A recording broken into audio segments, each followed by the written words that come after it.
Welcome to Burning Bright, a weekly podcast presenting poetry and prose from Passenger. This is Burning Bright's 150th episode. To commemorate it, pieces from Passenger, issues 1 and 50. From Passenger's first issue 33 years ago back in 1990, excerpts from Dorothy Pula Strohecker's essay, The Alley-Ed. The alley had a presence of its own. In the early morning, a sole churchgoer might wind his or her way on a shortcut to 6 o'clock Mass. Later in the morning, the 4 Fabishak kids went single-filing up the alley, dressed in their uniforms, heading for Our Lady of Sorrows parish school. The ghosts of our forebears idled there. These were no mythical ancestors. They bore ahead of us the same burdens as we, winding their way up and down the alley. Even the gates that opened or closed on the alley stood at night like lost sentries or phantoms, mute to all that passed. But the alley had a presence of its own and was like a cat that saw all in the dark. East Baltimore is full of alleys that record in various ways the pockmarks of civilization. Sometimes they even function as byproducts of civilization, like miniature dumps where you don't even have to excavate to find the discards of the current culture, the ever-present beer bottles, the occasional used condom, or the tattered windswept pages of old newspapers. In the alley, we were not only aesthetically sociable, but patriotically, politically, logically, and morbidly social.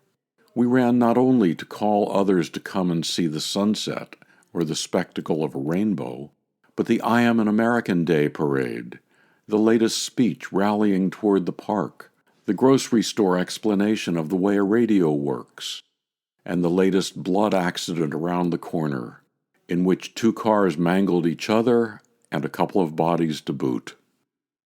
Though this alley was not the boundary of all reality, it was most definitely the cosmological boundary of our enclosed world, a kind of Jordan forming the frontier between the outer world of sensationalism and our inner world of sacramentalism.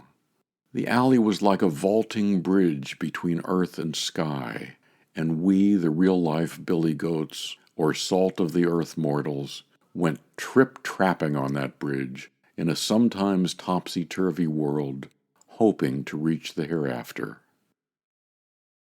From Passenger's first issue back in 1990, excerpts from The Alley-Ed by Dorothy Pula Strohecker.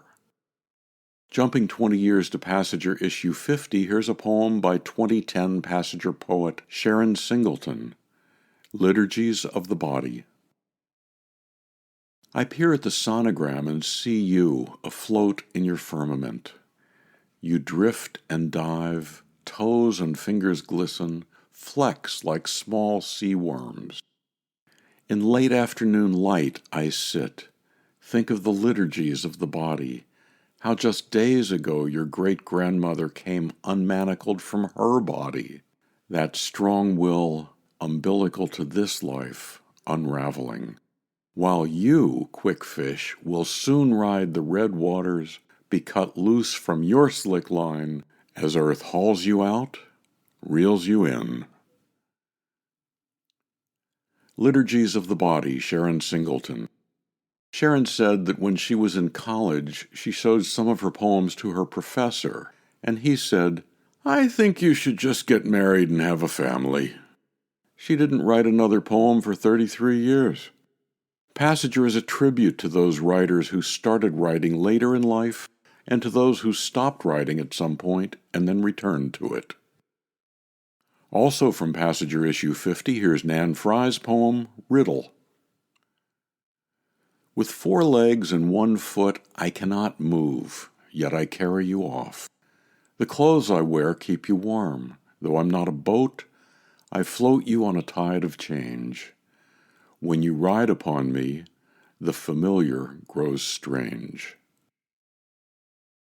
Riddle, Nan Fry. Nan said, I enjoy riddle poems because they refresh our perception of the world by presenting something ordinary and familiar in a way that is mysterious. And what is more mundane and mysterious than the platform that launches us into our dreams? So now that you know that the riddle is about a bed, let's listen to it one more time. With 4 legs and 1 foot, I cannot move, yet I carry you off. The clothes I wear keep you warm. Though I'm not a boat, I float you on a tide of change. When you ride upon me, the familiar grows strange. Nan describes a bed as the platform that launches us into our dreams. I think that's a good description of Passenger, don't you? We've been celebrating Burning Bright's 150th podcast with pieces from Passenger issues 1 and 50. To subscribe to or learn more about Passenger and its commitment to writers over 50, go to PassengerBooks.com. You can download Burning Bright from Spotify, Apple and Google Podcasts, and various other podcast apps.